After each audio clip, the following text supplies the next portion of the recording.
साधना भारती, देश के सबसे बड़े पिछड़ों के नेता है प्रधानमंत्री, उन्हीं को और मछली के बच्चे को तैरना सिखाने चले आप, जो कभी तालाब के पानी में उतरा ही नहीं। ठीक कह रहे हैं, सोशल इंजीनियरिंग हो चुकी है मुकम्मल। साधना भारती, झुनझुना बजा रहे हैं आप, राजनीति कर रहे हैं, ओबीसी से कोई लेना देना है नहीं आपका।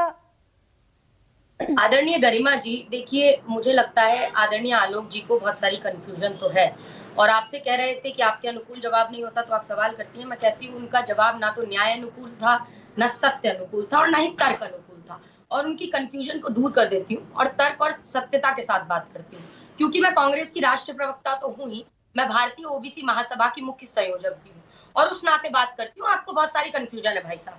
पहली बात, आपने कहा मछली के बच्चे को तैरना नहीं सिखा सकते आप, तो पहली बात ये कि जब आपके पास तर्क नहीं होते ना तो व्यक्तिगत जाते हैं और वहां हर डिबेट पे जाते हैं।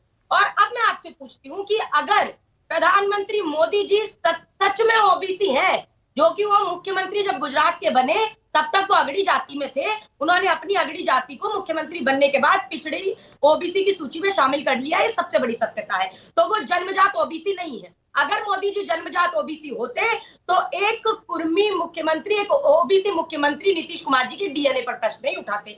अगर जन्मजात ओबीसी होते प्रधानमंत्री मोदी जी, तो फिर 2011 में जो कांग्रेस की तत्कालीन सरकार ने जातिगत जनगणना कराई थी उसके आंकड़े सार्वजनिक करते, और जो आप बार बार कहते हैं सुप्रीम कोर्ट रोक लगाता है, उस 49.5% की कैप को आपकी पूर्ण बहुमत की सरकार थी 9 साल में, अध्यादेश लाकर बिल पारित कराकर उस 49.5% की कैप को हटाते, और सर्व समाज को, ओबीसी सहित हम कह रहे हैं सर्व समाज को, न्यायपालिका, कार्यपालिका, विधायिका, मीडिया और निजी क्षेत्रों सहित सब जगह पर हिस्सेदारी देते हैं।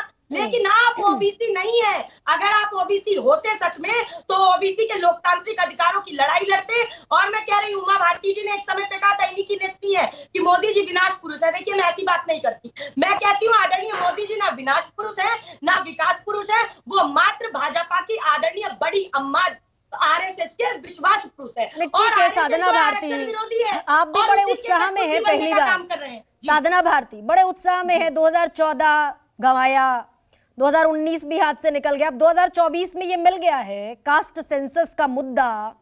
लेकिन ये क्यों ना पूछा जाए भाई, 2011 में आपने कराया सोशियो इकोनॉमिक सर्वे, आप हिम्मत नहीं कर पाए।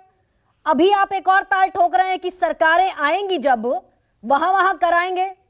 कर्नाटक में सरकार है आपकी, जारी कीजिए 2015 का डेटा।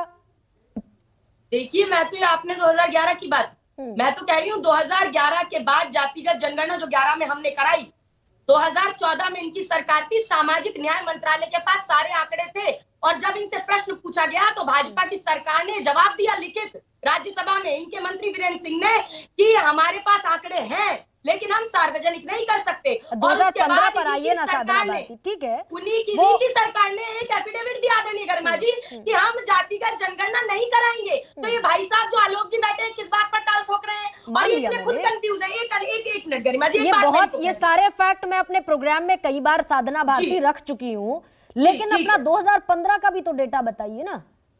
अरे भाई 2015 में किसकी सरकार थी? सिद्धारमैया की सरकार थी कर्नाटक में। सरकार, हम तो अभी भी ताल ठोक कर कह रहे हैं सबसे बड़ा सवाल है देश का, और देश का क्या, आज बहुसंख्यक पिछड़ा वर्ग का सवाल है कि मोदी सरकार ने जातिगत जनगणना के आंकड़े सार्वजनिक क्यों नहीं किए, और 2018 में जगह जगह जाकर चिल्ला रहे थे कि हम तो जातिगत जनगणना कराएंगे, तो क्यों नहीं कराई। और मैं आज कह रही हूँ, आज मैं कहती हूँ, अगर मोदी जी ओबीसी का अपने आप को बताते हैं पिछड़े वर्ग का, हम तो कह रहे हैं कि अगर ओबीसी है तो मैं तो कहती हूँ, देखिए 2 नाव में पैर रख के भी वैतरणी पार नहीं कर सकते आप।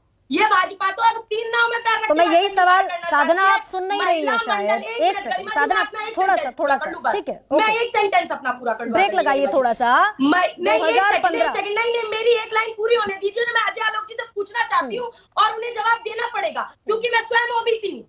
मैं अपने अधिकारों की लड़ाई में 2.5 साल की उम्र से तब से बोलना प्रारंभ किया, आध्यात्मिक प्रवचन करती रही, सामाजिक कुरीतियों के लिए लड़ाई लड़ती रही हूँ, आंदोलन किए हैं हमने, 80-80 हजार लोगों के धरना प्रदर्शन किए। तो सरकार से ठीक है साधना, तो बता दीजिए भाई कि 2015 सवाल सुन लीजिए अब साधना, मोनोलॉग नहीं चल रहा, भीख नहीं मांग रहे, भीख नहीं, अधिकार चाहिए और यही लड़ाई लड़नी है। 2015 हम कह रहे हैं कर्नाटक का कास्ट सेंसस, वो कहाँ पीछे छूट गया?